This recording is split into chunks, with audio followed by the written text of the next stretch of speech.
Hello, everybody. Welcome to the Just Two Brothers podcast, where we will be sharing our journey so far and some of the simple tactics we've learned that have helped us become great leaders. On this week's episode, Ryan and I discuss essentially getting into the trenches with your team and those around you. Many leaders are afraid to get their hands dirty and won't get down on the base level and do what it takes to get the job done and show their team that they are in the fight with them. One small favor I ask of you is that you give us a like, a subscribe anywhere that you listen to the podcast, and follow us on social media.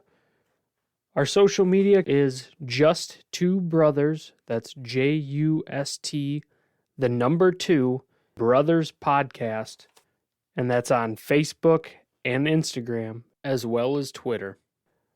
We're fairly new to this whole podcasting thing, and we'd love to hear your feedback or any recommendations that you think might be able to improve the show. If you have any suggestions, feel free to send them to us on our social media pages or at our email address, which is justtwobrotherspodcast@gmail.com. Ryan and I are excited to share our experiences once again with you guys. Hope you guys can relate, and we hope you enjoy the episode.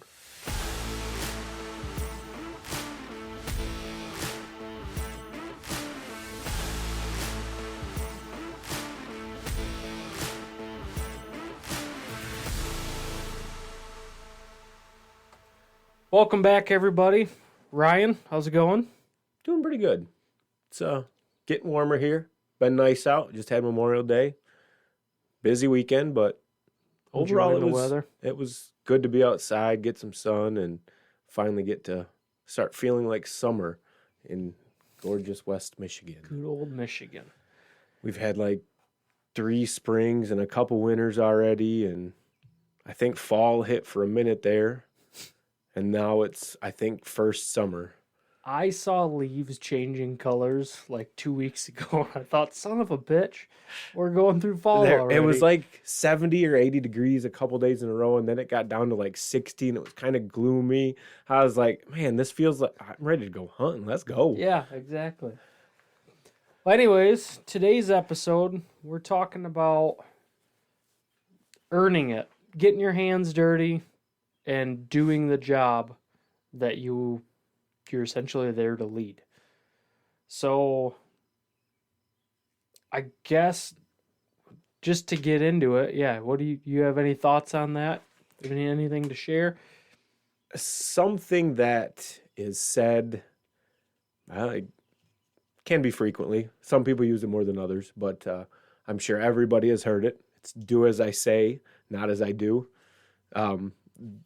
We want to do the opposite of that.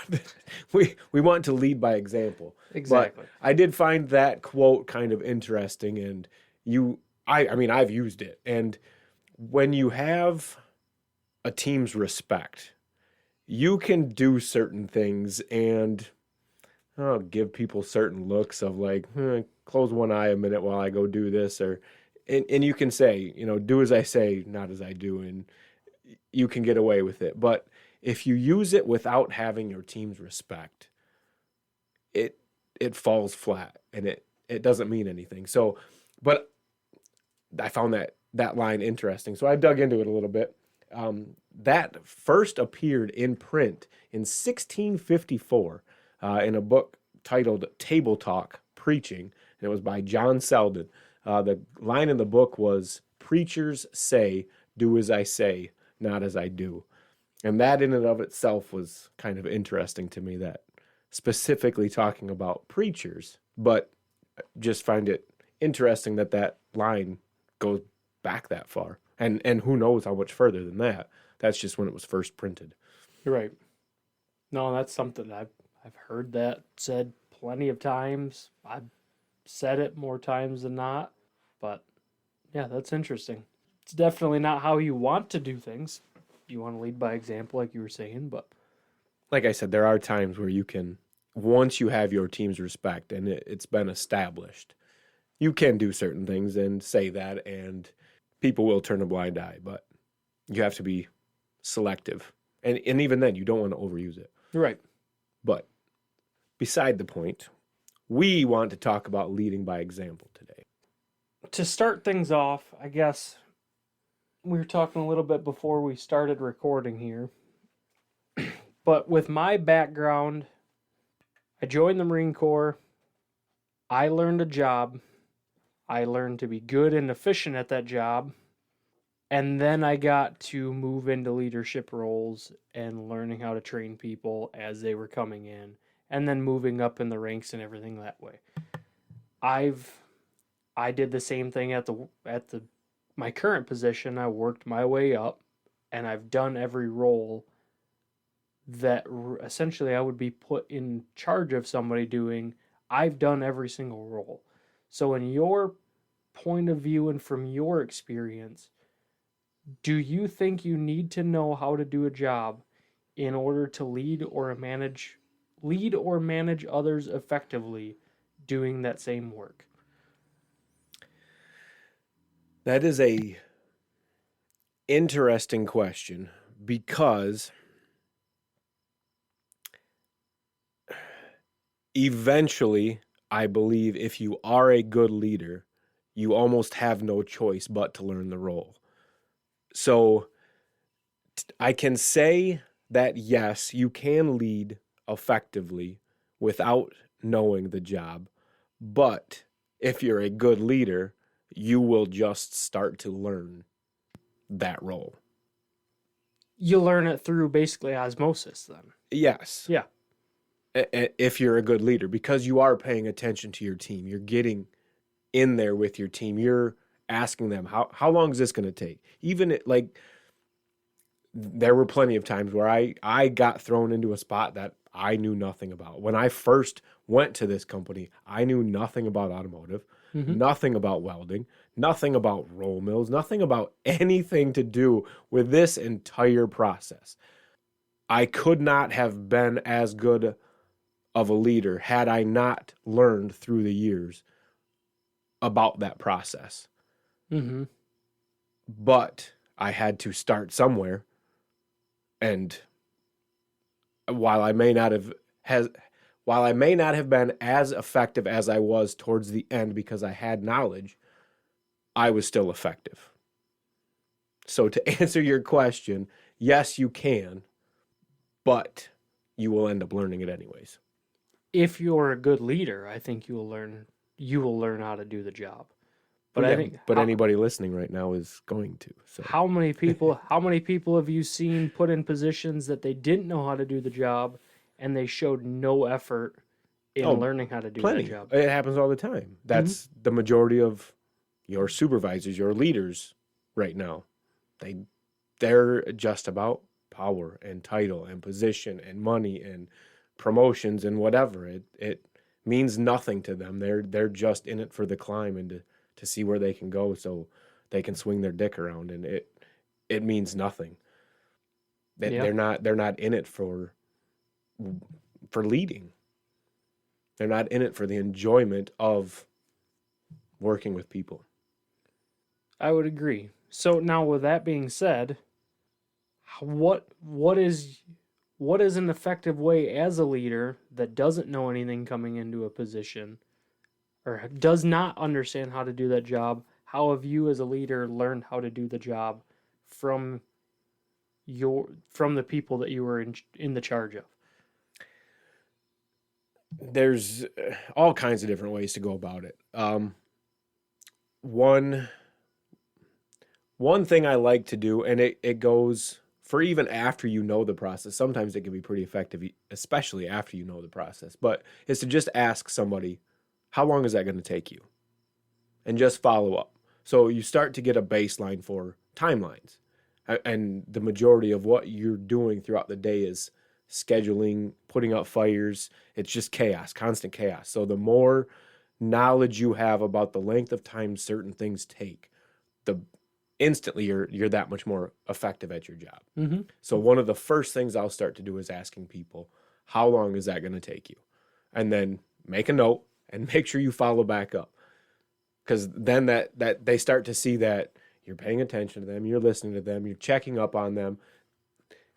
Even the people that just want to go there and do their job, They still like to see you throughout the day. They still like to know that you are doing your job. Because the last thing any of us want is a boss who sits on their ass all day and does nothing. Right. That takes the morale down instantaneously. Yeah. And then when they see you doing nothing, nothing ever gets done, their lives suck. It just drives that wedge further and further and further. So this one thing accomplishes multiple different things with your team. And I agree with that. Now, in my experience, I've had leaders, managers, whatever, take a similar approach, but it was almost they micromanaged and that's how it was So taken. explain So that. I guess, how would you explain the micromanaging that they were doing? There was, as far as follow, like they'd ask, how long is this going to take? Probably 2-3 hours to get this done. Within an hour, how long is this going to take? Are you on track? Is this going to be done? You didn't even give me the time to get to where I could even make a substantial amount of progress before you're even asking. And then another half an hour later, you're not going to get that done, are you? Trust me to get the job done. Let me do my job, and it will be done in the time that you're putting forth. The time that I told you, I'll be able to get the job done. But the more that you stop me and interrupt, and stop me and interrupt, the more we're pushing this timeline out because you're taking my time. And maybe from what I've seen in the past, it's a lack of... I guess to me it all depends on where in line that job falls. If it's something that's hot, needs to get done, I guess I would micromanage that situation a little bit more. Absolutely. Regardless. And I'm going to, you tell me it's going to take 3 hours, I'm checking in every hour. But my check-ins are, I'm walking by, hey guys, how's it going? Everything good? All right, see you in a little bit.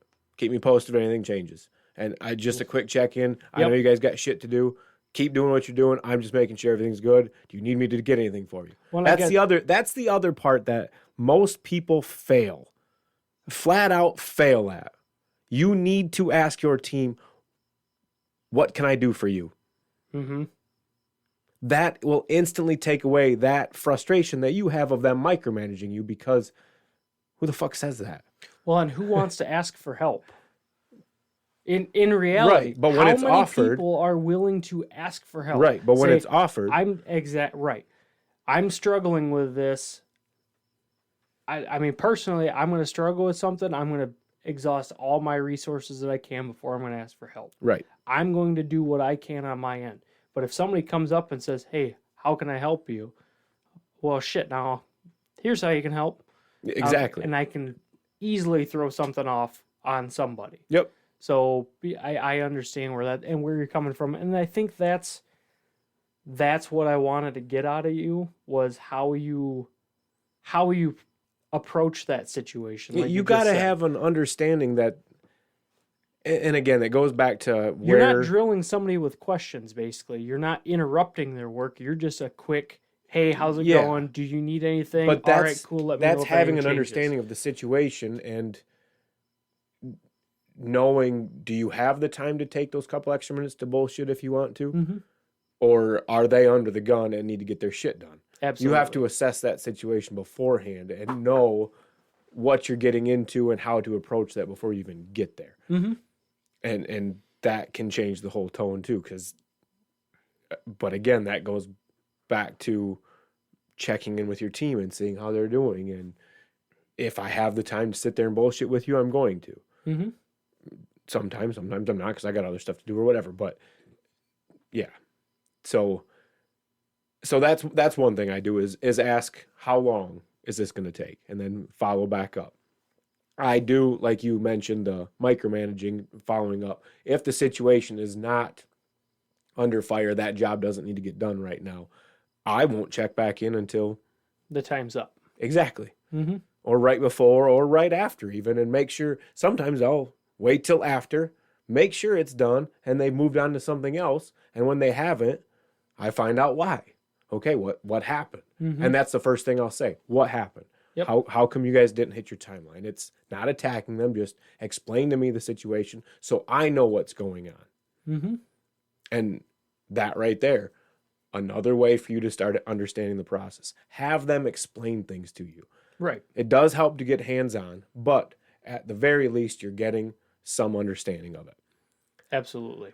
So just by asking how long and what issues did you have, you're already starting to learn that process. And then, like I just said, another way to learn it is to just get in there.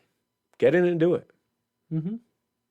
There's no better way to understand a process than to get in and do it. And then that provides you the ability to step back later and watch and just see if something's going wrong.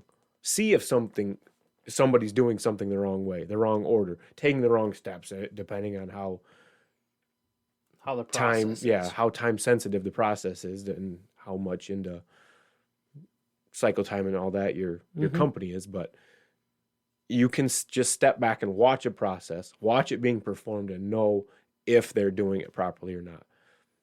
And that's especially handy with newer team members, because they're still learning every single day for a while. So it's good to be able to help them. I don't know how many times I'd have, and team leads are very, very busy. Most team leads I've seen are very, very busy. Typically busier than the supervisors, for sure, because they're handling the brunt of the work. If they're an effective team leader, they are busy. So for me to be able to step in and jump on a machine and start training a new team member, it takes that burden off the team lead, gives me an opportunity to get to know that new team member right off the bat. Plus, they see, oh, this dude knows what he's doing. It helps all the way around. And then to be able to sit there and talk to them and show them, oh, you can do this way, and show them little tips and tricks. And it's amazing what that does for a relationship with a new team member. Well, and how many people on the lower end, I don't want to say lower end, but like on the floor of manufacturing plants and everything, how many people see managers, supervisors, and are afraid to talk to them? Yeah. Want nothing to do with talking to any of them. You cannot even compare. You have no clue what I'm going through. You have no clue. Yep. I mean, I understand that feeling because I packed parts at a stamping plant for a year. Well, and just in general, any managers can be intimidating, especially if they're not approachable. And when you break down that barrier and, hey, let me show you this. Yeah, because I got a way you can do this better. In my experience, most people aren't going to break that barrier. So if you as the leader can do that hard work and break down that wall, I think that helps too. And then think of what that does to the culture. Right. So you're just compounding all your efforts when you do this stuff. Everything you are talking about is being expressed in your actions. Right. And your team takes notice. Don't think they don't. They are watching you. I promise you. Always. And it's all on how you. They're always watching, always listening. The more you show them you have their back, better off everybody's going to be. And I kind of knew your answer was going to be along those lines, but I just was curious about what you'd say about that. Yeah. Do you have any instances from the military that either you got in and showed people, or that you may have been shown by example rather than just barked at? The way that the military structures things, from if you talk to anybody that's enlisted, anybody that doesn't go through, get a college degree, go through officer candidate school, become an officer, you start at the bottom and you work your way up. You learn everything from the beginning and you work your way up. If you're an officer, you immediately get put in charge of people without having to know a good idea of how to do that job. And officers piss off the enlisted military members so often because of just bullshit calls. They're just young, dumb kids that are put in a leadership role, and I have something shiny on my collar and you don't, so you have to do what I tell you to do. So there's been a lot of situations where we've been told a decision's been made, a call's been made, and it was the wrong call to make. And everybody knew it, but nobody was able to say shit about it. And I mean, that's shitty leadership all the way up, because your leadership should be able to call out each other on their own bullshit and bad calls. But it was... Yeah, your team should. Exactly. Yes, absolutely. You need to have that open door policy, essentially. And there wasn't, and maybe I can only speak from the unit that I was in, but I saw a lot of that where there were bad calls being made, but you could not say shit to your leadership because they outrank you. You will not say anything that they did anything wrong. But most situations, you had to have a good idea of what you were teaching. We had junior Marines teach classes, but usually it was just under the guidance of somebody that knew what they were doing to just kind of help and push them along so they were uncomfortable. But most of what I experienced in the military, it's you learn everything from crawl, walk, run. Everything from the basics you learn all the way through. And it's beat in your head. So there's very little just getting thrown into a situation, at least in my experience. I didn't go on a deployment. I didn't go and get put in situations where I got thrown into something. But everything is just trained to be as efficient as possible. Are they leading by example, though, or are they just dictating? There's a damn good mix of both. There's a lot of people. It's really no different than a typical workplace. I mean, you have the people that are ego-driven, that just want the power, just want to be able to tell people what to do, and don't have a clue how to do their job. They're just really loud and try to push through the ranks. And then there are people that lead by example. They know their job, but a lot of those guys didn't want to lead. They wanted to work with the bottom level guys because they saw dysfunction and shitty leadership. So a lot of the really good Marines that I served with had no desire to be leadership. Because the leadership was such shit that they didn't want to be a part of that? Mm-hmm. That's interesting. Which like I said, I can only speak for my unit, but I saw a lot of that. That's interesting. How do you think they can change that? That perception? I think they could, but it takes... I mean, it's hard to say because you gotta remember we're talking about 18, 19, 20-year-old testosterone filled, and they're just thrown into the role. Kids that are gung-ho for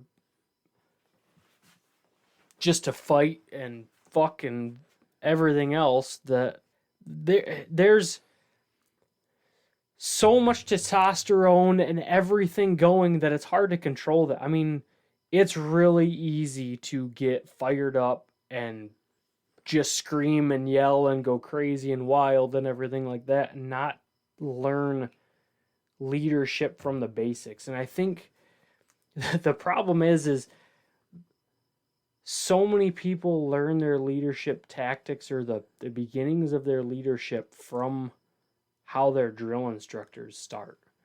And drill instructors aren't fucking nice about anything. So there's no please and thank you. You're getting screamed at from the time you wake up to the time you go to bed, and even throughout the fucking night, you're getting screamed at.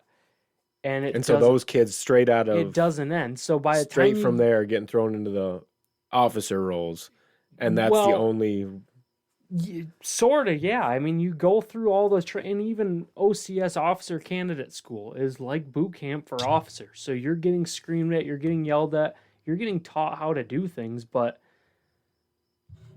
the basic leadership, like teaching people from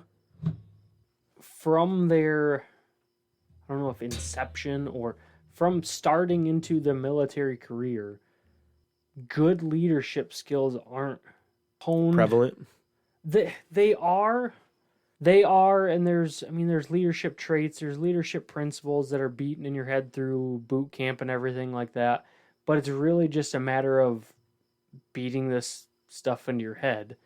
And unless you have mentors and leaders that are willing to take you under their wing and say, here's how you apply all these things, you're pretty much left to your own devices. And it's all the Marines around you that are screaming and yelling and everything like that you're just going to go whatever way you're pushed.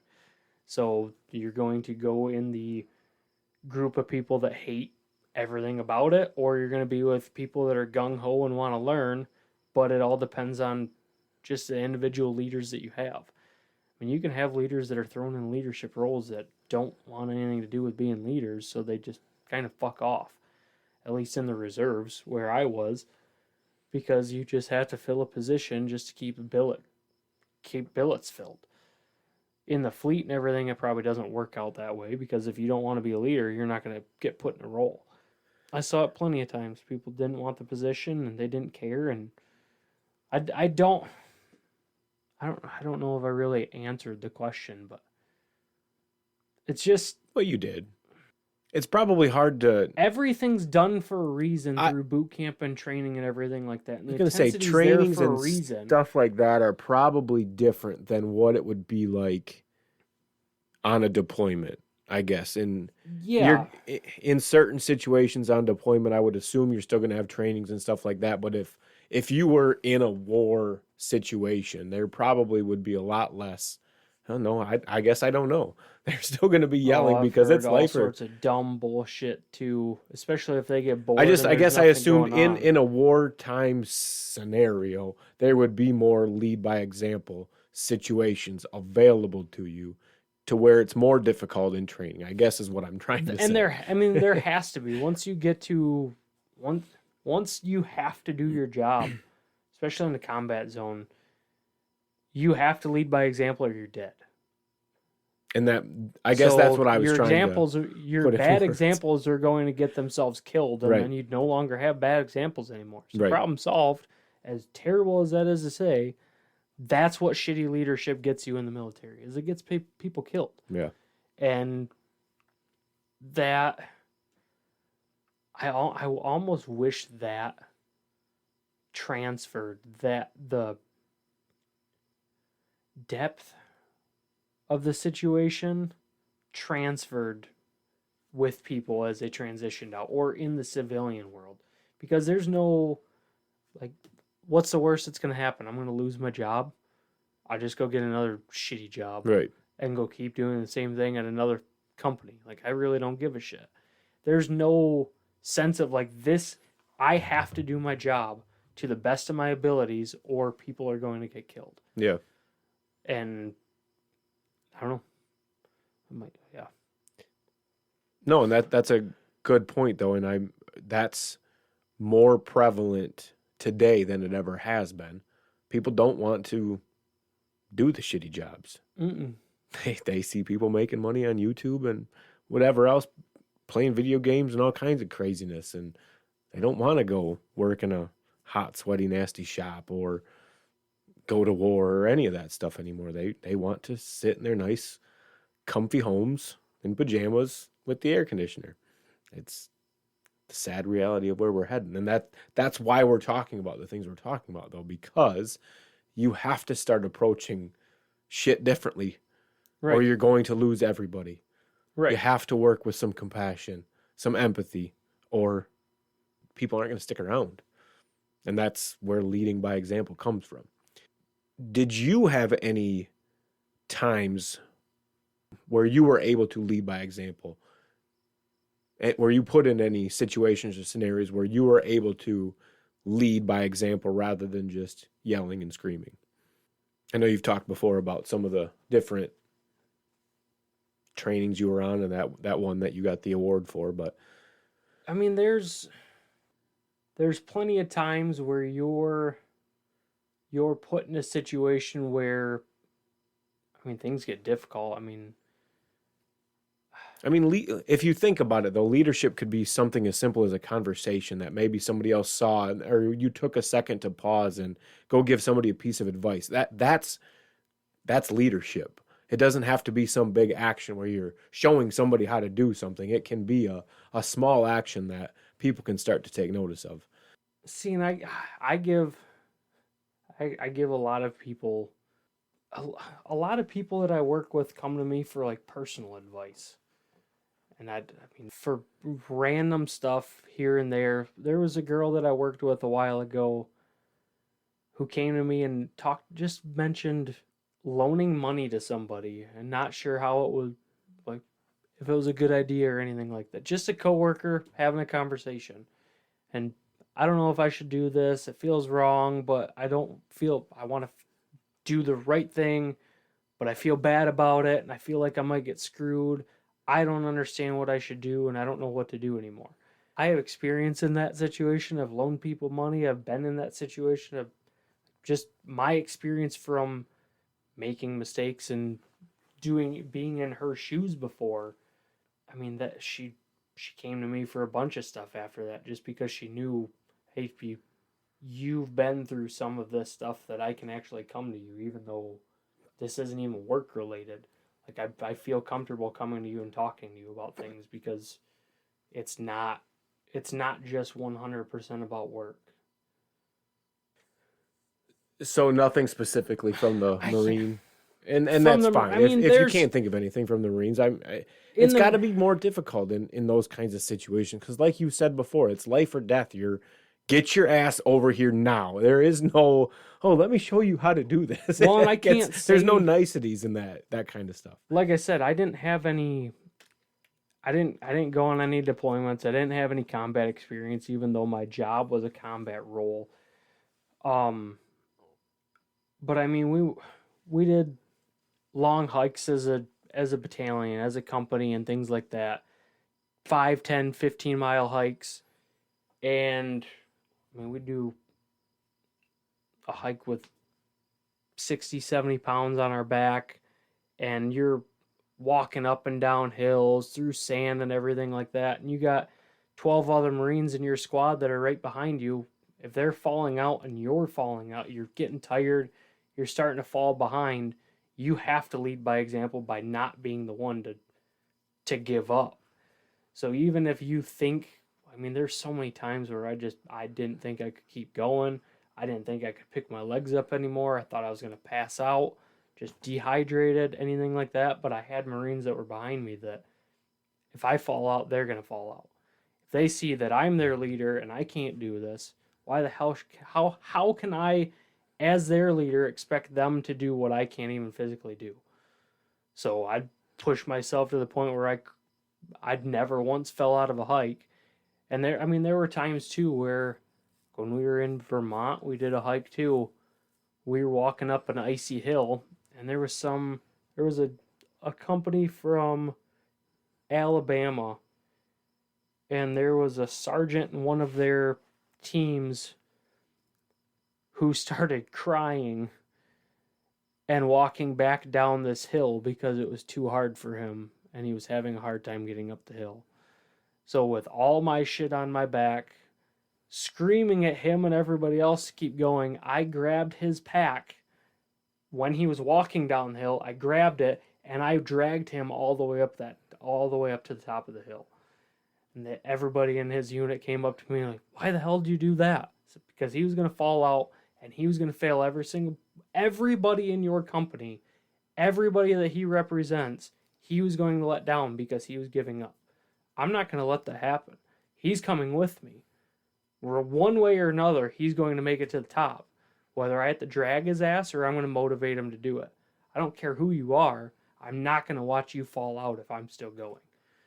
And that was a situation where I got in trouble for that, for dragging him. But fuck, you cannot be put in a leadership role and then be the one to sit there and be bummed out and pissed off and bitching.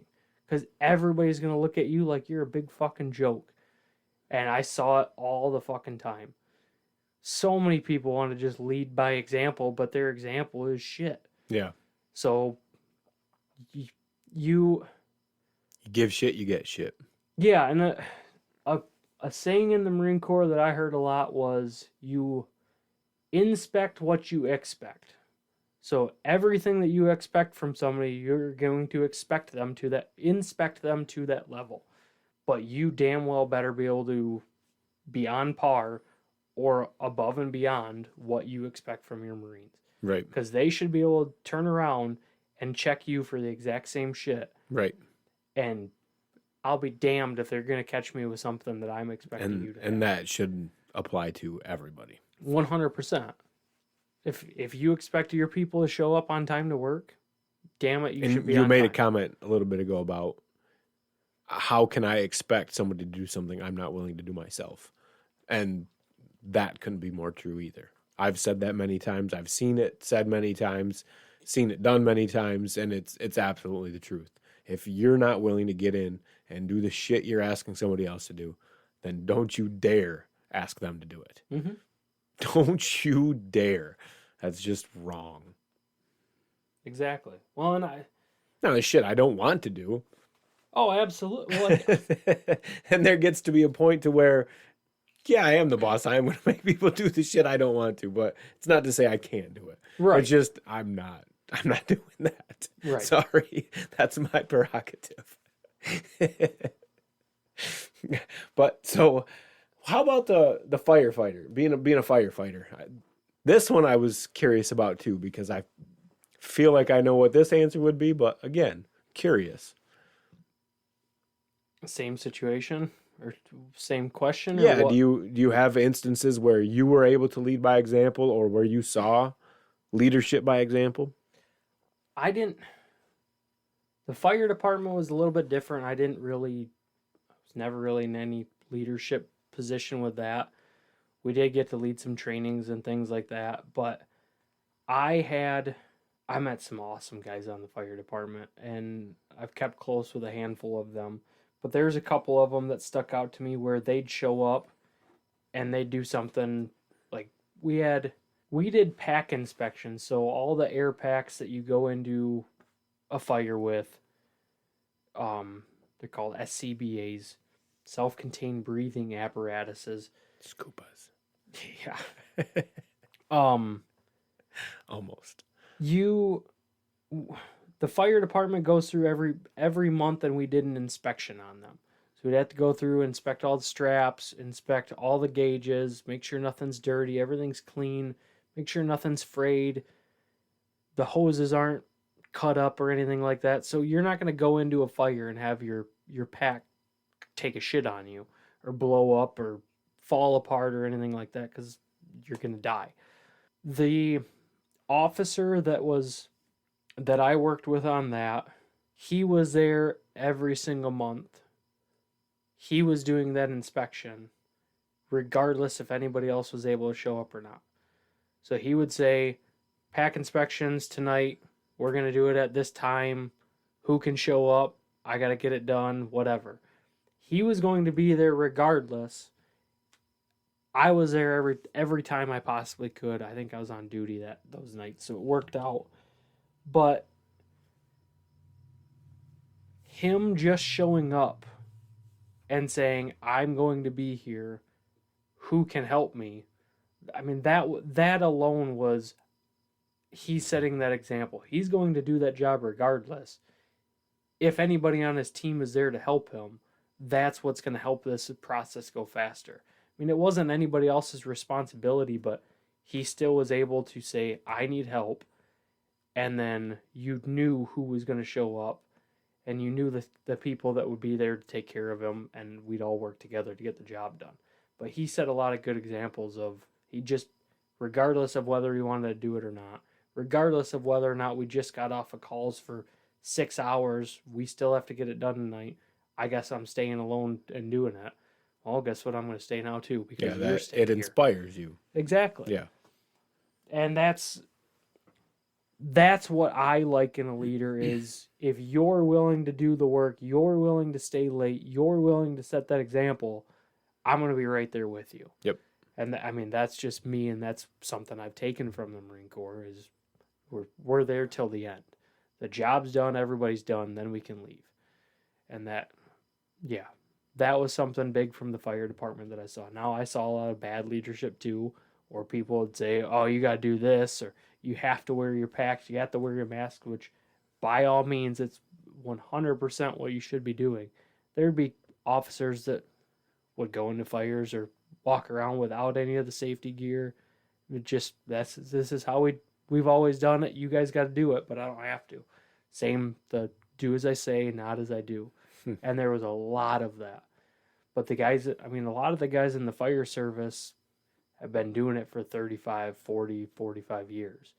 There's a lot of those old guys still around that this is the way we've always done it. I'm not changing my ways. This is how it's going to continue happening for me. Anybody else can do it the other way. So there was a lot of that. But I don't know. That was the interesting thing to me about the fire department was how many people fight change. Guess that makes sense though. In something that it's life or death. Like you're just going to prolong your life by taking these safety precautions, these safety measures. I mean, yeah, it sucks putting on a bunch of extra gear. But like you mentioned before, it's not. It's the ego. Mm-hmm. It's probably almost ingrained in them that, well, this has been safe. I've never died doing it this way. Therefore, I'm not going to change because if I change now, I might die. So I would almost bet that there's some of that going on too. Almost like a superstition. Yeah. Yeah, they've done things a certain way for so long and never had bad outcomes. So why are they going to do it any differently? You change that now they don't know what do they do if something goes wrong. Their instincts are no longer going to take over because, oh shit, I forgot what I'm supposed to do now. You know what I mean? It's like somebody that's been smoking for so long that finally quits smoking and then starts having health problems. Like, oh, maybe it's because I quit smoking. I should probably go back to that bad habit that's killing me anyway. Right. No, and that was what I thought was interesting about the fire service was with as many changes as there are, so many people are just resistant to change. Yeah. 100% against it. And it's only for people's benefit. Yeah. But that's probably a lot of today's climate too, though. There's so much changing around us every day that the few changes we can control or the few things we can try to control, we hold on to dearly. And so that makes them that much more difficult.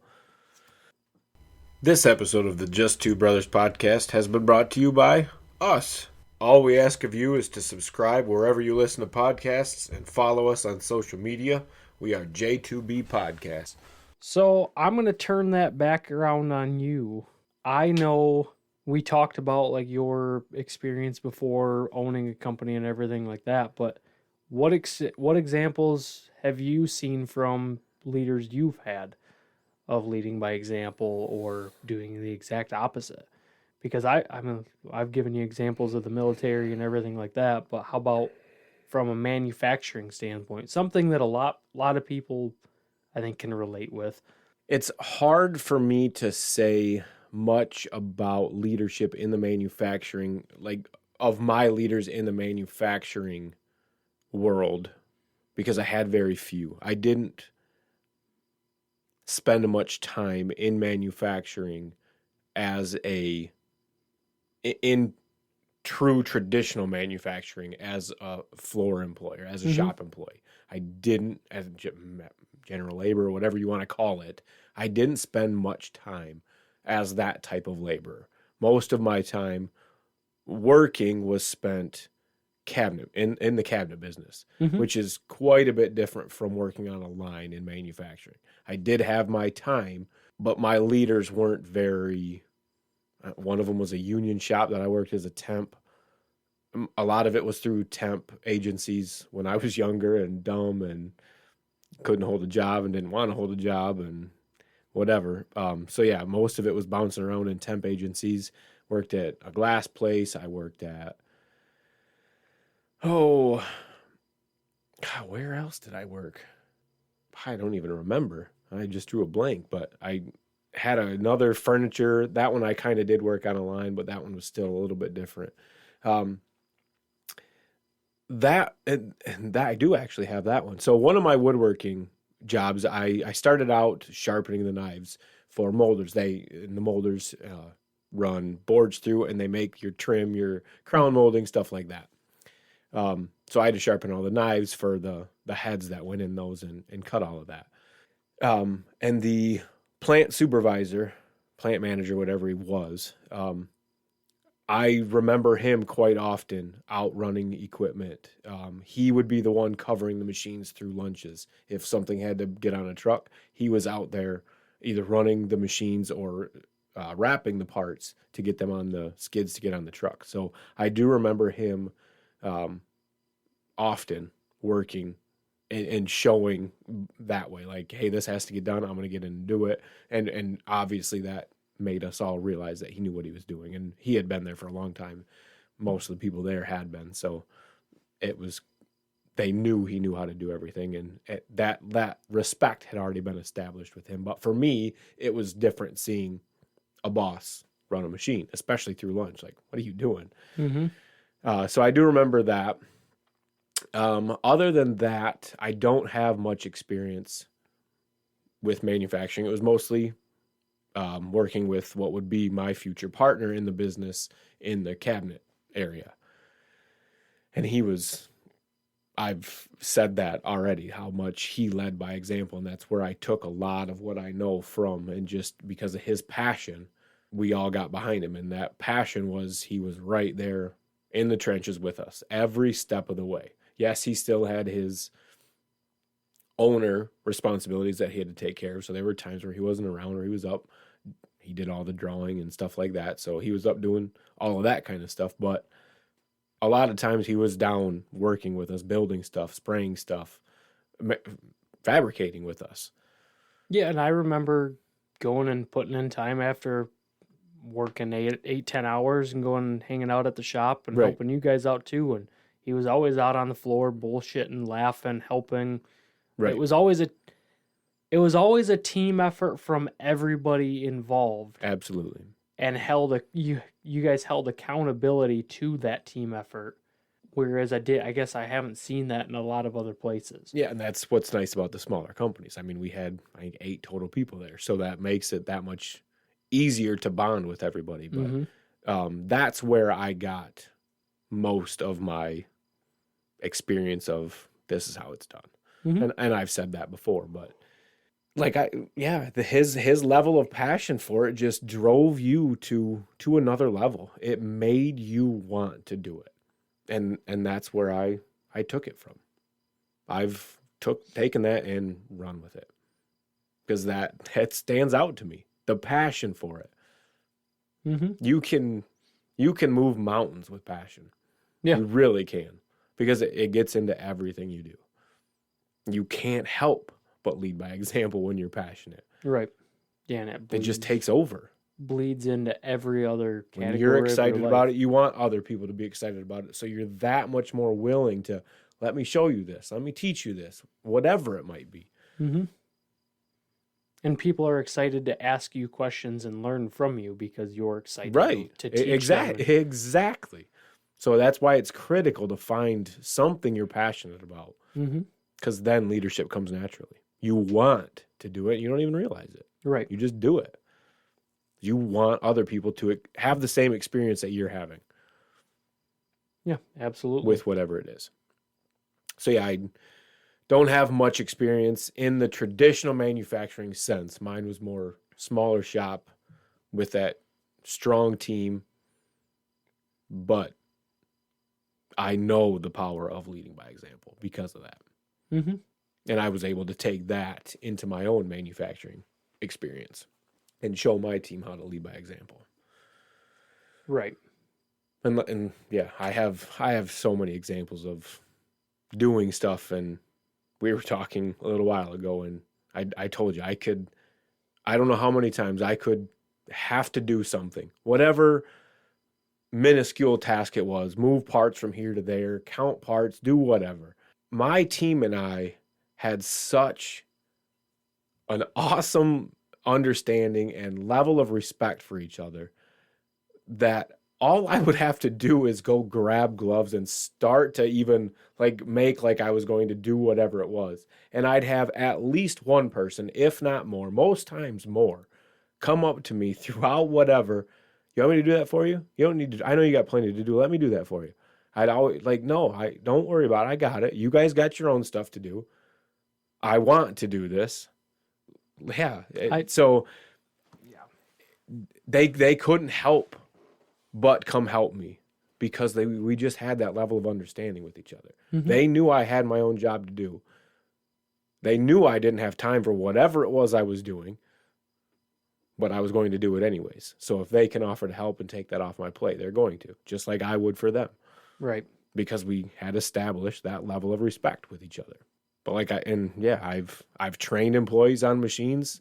I've ran machines with my team. I mean, you name it, I did it there, and I wasn't scared to get in and do it. And everybody knew that. Everybody in that place knew I wasn't scared, and that made everything so much easier. Everybody's right. So much easier to get along with because they knew I would work. That's all they want. They don't want somebody that's going to come in and point fingers and tell people to go do stuff. They want somebody that's willing to get down and do the work with them. Yeah. If it came down to it, you're willing to do. They want to be treated like an equal, right? And even if your title says you're not, we are. You're not above anybody. We're all human beings. We're all equal. I don't give a shit what your title is, how much money you make. It doesn't matter. At the end of the day, we're all human beings. We all deserve to be treated with respect. Absolutely. It's an easy way to do it. Yeah. I had one example that sticks out the most to me that I've thought about the most leading up to talking about this today. It was after COVID. We were shorthanded. And I had to jump on what we called the Supercell. And I know there's people listening right now that are going to be chuckling because I know they remember this moment too. The parts we made have 130 some welds, if I remember correctly. We had to touch point 116 of them. Physically had to touch 116 welds. We had 90 seconds to do it. By the way, you had to repair whatever welds were bad. In that 90 seconds. Correct. You were supposed to keep it controlled to about 13 to 20 welds per part. If you got up to 20 welds per part, you were supposed to be reteaching them, fixing the welds to bring them back down, whatever. But let me tell you, 17 welds apart, which is what it is, and that makes it so you can't reteach it, you have to keep going. That is a lot of work. You are busting your ass. And then there's a conveyor belt sending you parts. So they just keep coming. You got to do goal for that machine. There were 2 weld cells that parts were coming out of. Goal for that machine was 45 parts an hour.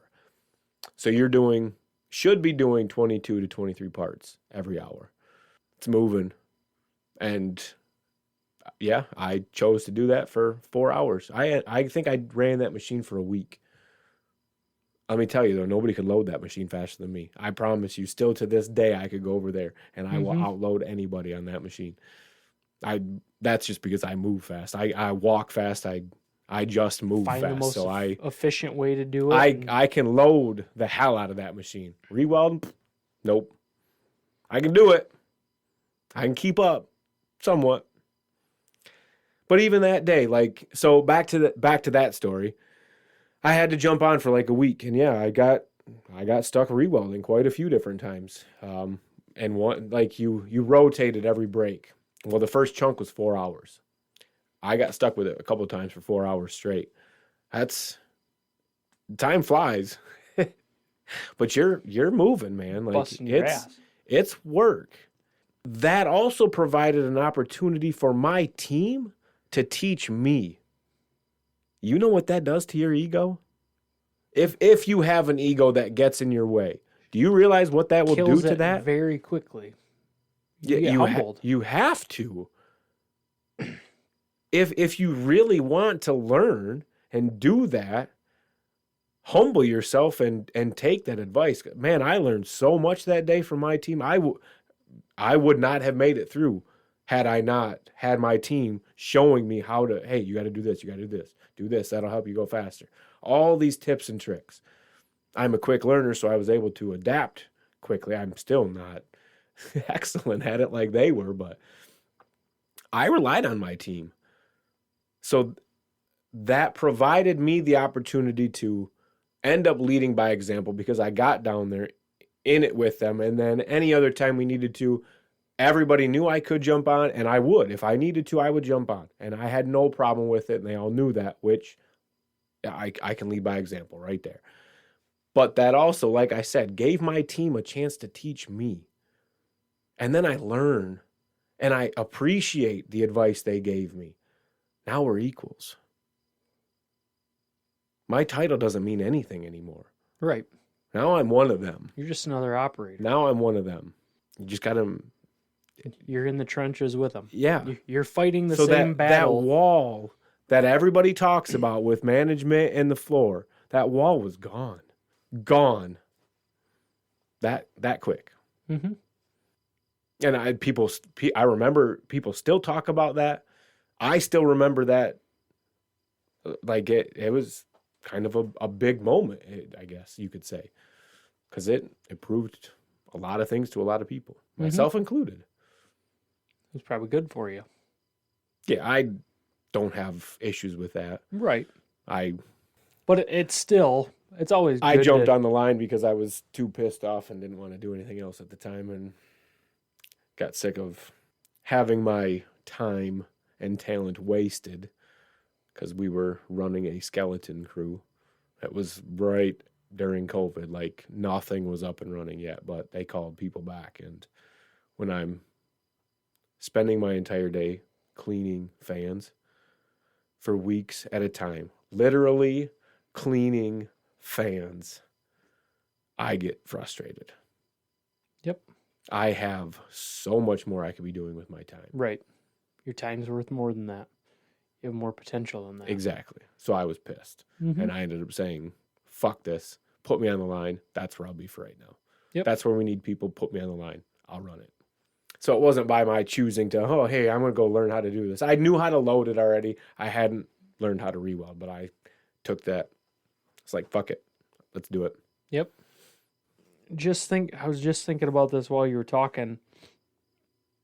Where are there any examples that you can think of where not having experience in doing a job has benefited you in leading? Maybe because you were able to look at a situation from a different perspective instead of the attitude of this is how we've always done it, or this is what I know from my experience. You can look at something from a fresh perspective. I have a tendency to play devil's advocate and try to poke holes in anything and everything I can anyways. I don't know if that's positive or negative, but it's something I do. And I've explained that to people before, and look, that's how my brain works. Yep. I will poke holes in it until I can't. Some of them might be valid, some of them might not be, but I'm going to point out every possible problem I see beforehand because I don't want to roll shit out. I hate rolling half-assed stuff out because it doesn't work. It makes you look stupid. It doesn't work. Nobody likes it. When it falls apart, they'll go, oh, I told you so. And then you got to deal with that. And it's just not worth it. So why bother? So I have a tendency to do that anyways. I can't think specifically of any time where that has been beneficial, because if I had known more about whatever it was I was looking at that point in time, I could have asked better questions. That makes sense. And yeah, whether that would have gotten me the answer quicker or a better answer, I don't know, because I don't have a crystal ball to go back and say, Right. what if? But so it's hard for me to say that, yes, I can say that it's been beneficial. There's a few situations where not having some experience is going to hurt you. Yeah. I was just curious because, I mean, there's been situations, I mean, and not even from a leadership perspective, but just in doing work itself, just coming at it from a different perspective. Like, well, why the hell are you guys assembling this way? Or why is this process go from here to here to here when you could cut around this and do this way and you could skip that step completely? I guess 9 times out of 10 when I've done that, they go because of this, this, and this. If I would have known how all of that, and that worked, I wouldn't have asked such a stupid ass question. But it's you know not, what I mean? It wasn't a stupid question because you didn't know. Right, but that's what I'm saying. If I would have experience, I would be a lot more effective because I wouldn't be asking quote unquote stupid questions. And that's fair. So that's why it's hard for me to say that anytime. I mean, even trying to think of situations with employees or team members of having to deal with attendance issues or anything like that. The first time you got to deal with that crap, it's terrifying. I mean, nerve-wracking. Or you got to fire somebody. Shit, that's nervous. Like, you're nervous in there. Mm-hmm. You don't want to do that. It's somebody's life. Well, you don't know how they're going to But react after you do it for a little while, it's just another job. And sometimes it can be fun, depending on the employee. Trust me. There was a while I found joy in firing people. I found joy Because it was just terror. You get rid of the riff-raff, it's a good feeling. I found joy in screaming at Marines and getting them to just quit showing up because you're not going to take this seriously. Get the fuck out of here. But it was also terrible too. But yeah, I hear that. No, I was just curious if there's been any examples, but I'm kind of curious about what other people would say. I wonder if people write into us if we said, here's our email address, send us in questions or examples of times where you've seen leadership. Oh, absolutely. I'd love to see stories. Facebook, Twitter, Instagram, whatever. Share your stories with us. Yeah, we'd all love to see that. It's inspiring to see that. And maybe in the next episode or 2 episodes, we can share some of your guys' stories if you guys send them in. We can talk about some of the conversations and something that might be just maybe points we can talk about. But at the end of the day, everything we're talking about right now, it's developing respect. Mm-hmm. And there's so many ways to start building that respect with your team. And that is the basis for everything you're trying to do. You have to have respect or you will get nowhere.